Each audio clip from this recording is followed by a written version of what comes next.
Do you like to attack your opponent's king? Who doesn't like launching an attack that leads to a quick checkmate or the opponent's position crumbles under the pressure? These positions don't come out of thin air.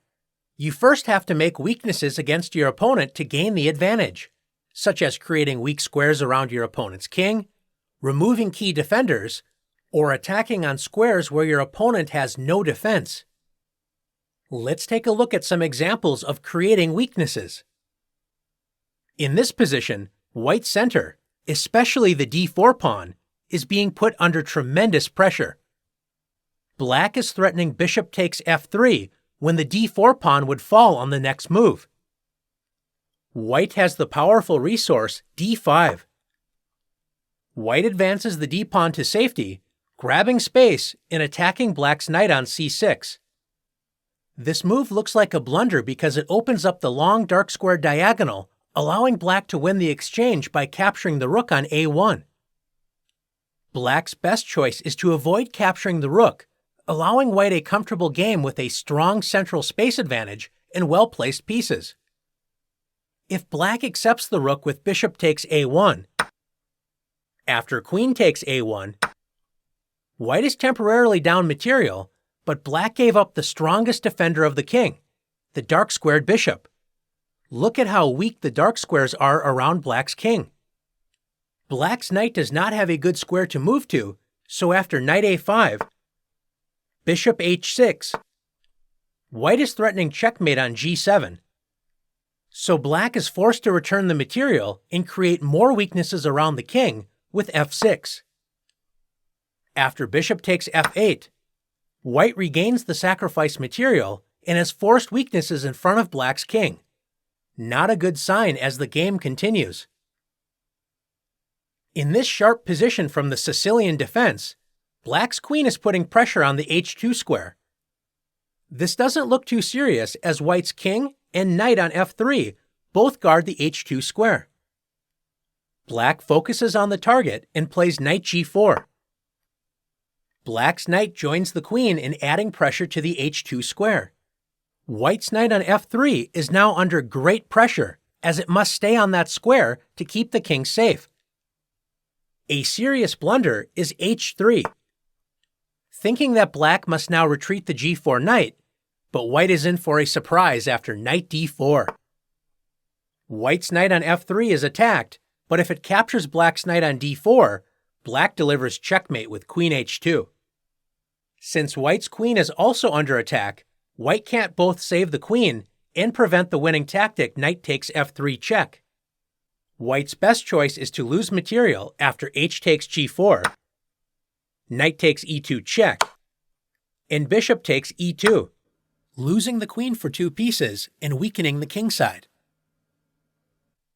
Instead of playing h3, white can play knight b5, attacking black's queen and helping protect the d4 square. After queen b8, white can now play h3, since the b5 knight prevents any knight d4 tricks.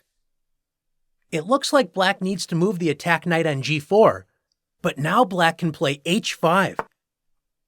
This is known as the fishing pole trap. Black uses the knight as bait. White should stay calm and not accept the knight. One idea is to play queen d2 to help bring white's knight on b5 into the center with knight b to d4.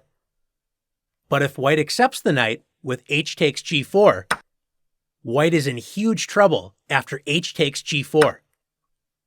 The h-file is now opened, so black's rook on h8 and queen on b8 work together to attack the h2 square. Once again, white's knight on f3 cannot move to a safe square because black would then deliver checkmate. White's king is in serious danger due to all of the weaknesses on the king side. Let's take a look at one more example together. One of the most dangerous attacks can happen when there are opposite-colored bishops on the board. In this position, black's light-squared bishop is pointing directly at white's kingside. Notice that white has the opposite-colored bishop, a dark-squared bishop on b2. This means that this bishop is helpless in defending against black's attack on the light squares.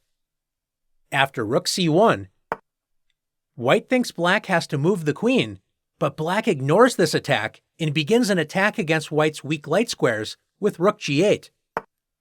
If white tries to capture black's queen with rook takes c5, the game ends quickly after rook g2 check, forcing king h1. Black has opened up the long light square diagonal h1 to a8. Now black's attack is unstoppable after rook g1 check. This double check rook sacrifice forces white's king to move to the open g-file with king takes g1. Black's light-squared bishop prevents white's king from escaping, and after rook g8 check, checkmate will soon follow. Instead of capturing black's queen, white can try to defend with g3. Notice this opens up the long light square diagonal again, and black has an overwhelming attack starting with the powerful rook sacrifice rook takes g3 check. Since the f2 pawn is pinned, white is forced to play h takes g3. Black has now opened up the h-file to add to white's weaknesses around the king. Can you see how black can attack on the light squares and threaten checkmate? If you found queen h5, great job! Black threatens checkmate on h1, forcing white to try and block the light squares with f3. White blocks one path, but by moving the f-pawn off the second rank, black's rook can now join the attack with rook d2. Black threatens checkmate once again, so white is forced to play rook f2. The overworked rook tries to protect the second rank, but now the light-squared attack continues after bishop takes f3. Black threatens checkmate on h1, and white's position collapses after rook takes d2, queen h1 check, king f2. White is helpless against black's attack and is checkmated after queen g2 check, forcing king e1. And now black delivers checkmate with queen g1. Now it's your turn to create weaknesses and set up a successful attack.